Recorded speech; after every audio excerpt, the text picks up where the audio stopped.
Jharkhand high court ने कहा, सरकार के अधिकारी बेवजह कोर्ट का समय बर्बाद करते हैं और आदेश को हल्के में लेते हैं। शिक्षक को नौकरी से बर्खास्त करने का है मामला। झारखंड के शिक्षा सचिव पर हाईकोर्ट के अवमानना का केस चलेगा। झारखंड हाईकोर्ट ने आदेश का अनुपालन नहीं किए जाने पर कड़ी नाराजगी जताई है। साथ ही स्कूली शिक्षा सचिव के खिलाफ अवमानना चलाने का आदेश दिया है। गुरुवार को हुई सुनवाई में अदालत ने कहा कि सरकार के अधिकारी बेवजह कोर्ट का समय बर्बाद करते हैं और आदेश को हल्के में लेते हैं। जारी हुआ नेत्रहाट के एंट्रेंस का रिजल्ट, सफल अभ्यर्थियों को दी जाएगी शारीरिक जांच की सूचना। छठी कक्षा में 100 स्टूडेंट्स का होना है एडमिशन। राज्य के सबसे प्रतिष्ठित सरकारी विद्यालय नेत्रहाट आवासीय विद्यालय लातेहार में कक्षा 6 में नामांकन के लिए आयोजित प्रवेश परीक्षा 2020-21 का परिणाम जारी कर दिया गया है। यह प्रवेश परीक्षा पिछले साल 5 दिसंबर को जिला मुख्यालयों में आयोजित की गई थी। कक्षा 6 में कुल 100 सीटों पर दाखिला के लिए यह प्रवेश परीक्षा आयोजित की गई थी। विद्यालय के प्राचार्य डॉक्टर संतोष कुमार सिंह के अनुसार इस परीक्षा में सफल अभ्यर्थियों को शारीरिक जांच की सूचना शीघ्र दी जाएगी।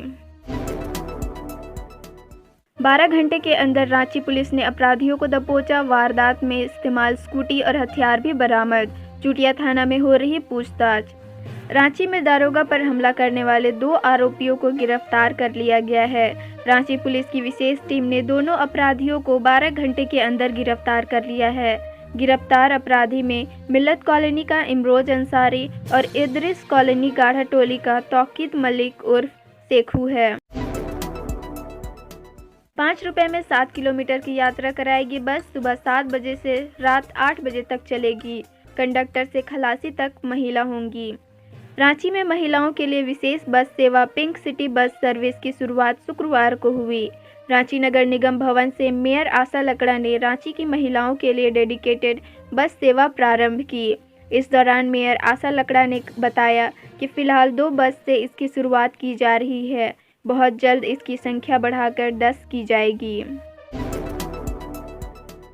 सरकारी स्कूलों से नगर निगम होल्डिंग टैक्स और विद्युत विभाग मांग रहा बिल।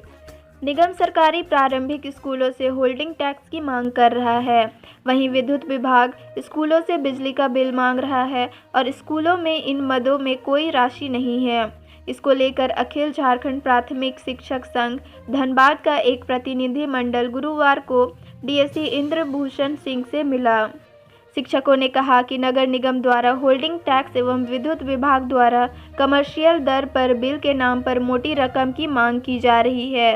बिल का भुगतान नहीं करने पर कनेक्शन काटने व प्रधानाध्यापक पर प्राथमिकी दर्ज कराने का चेतावनी दी गई है।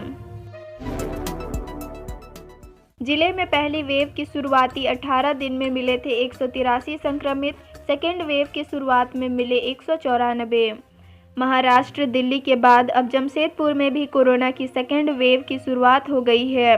मार्च के 18 दिनों में सिर्फ जमशेदपुर में 194 संक्रमित मिल चुके हैं। फरवरी में 169 मरीज मिले थे। मार्च के दूसरे सप्ताह से मरीजों की संख्या में क्रमिक वृद्धि की दर्ज की गई है।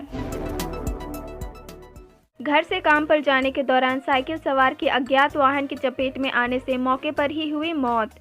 घाटशिला के गालूडी थाना के खेड़ा कॉलोनी के किरण होटल के समीप NH 18 पर सड़क हादसे में एक व्यक्ति की मौत हो गई।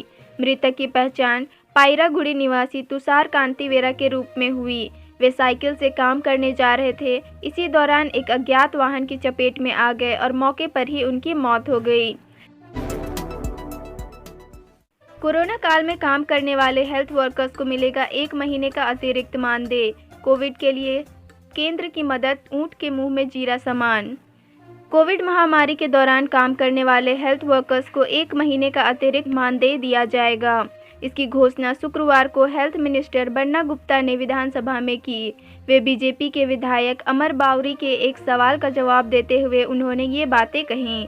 उन्होंने कहा कि सभी को चिन्हित करने की प्रक्रिया चल रही है। मैत्री क्रिकेट स्पीकर एकादश ने CM 11 को 7 विकेट से हराया। मुख्यमंत्री बने मैन ऑफ द मैच। विधानसभा में हर दिन हो हल्ला के बीच माननीयों ने गुरुवार को JSCS अंतर्राष्ट्रीय क्रिकेट स्टेडियम में दूधिया रोशनी में मैच खेलकर दिमाग को ठंडा किए।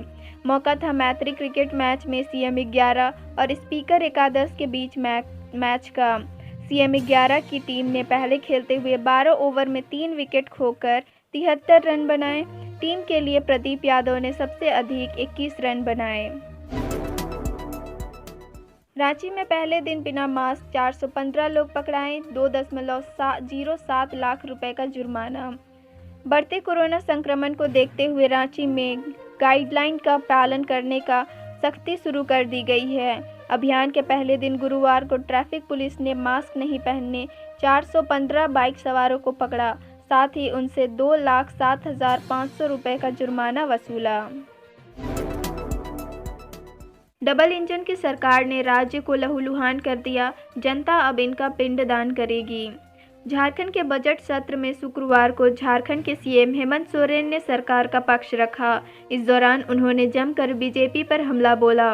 उन्होंने कहा कि वर्षों तक ये एन केन प्रकारेण सरकार में रहे, उस समय मुहावरा चलाते थे डबल इंजन की सरकार। उन्होंने कहा कि विकास की जगह इस डबल इंजन की सरकार ने राज्य को लहूलुहान कर दिया है। अब राज्य की जनता इनका पिंडदान करेगी। गीता से बढ़ेगा बच्चों का ज्ञान, 10,000 गुरुकुल खोलने का लक्ष्य, पीके प्रभु।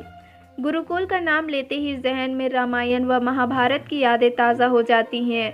कलयुग में जहां शिक्षा व्यवसाय का रूप ले लिया है, ऐसे में गुरुकुल का परिकल्पना करना बेकार की बातें हैं। लेकिन सुखद बात यह है कि इस घोर कलयुग में कुछ ऐसे संत आत्मा है जो निस्वार्थ भाव से शिक्षा का अलख जगाने में जुटे हैं।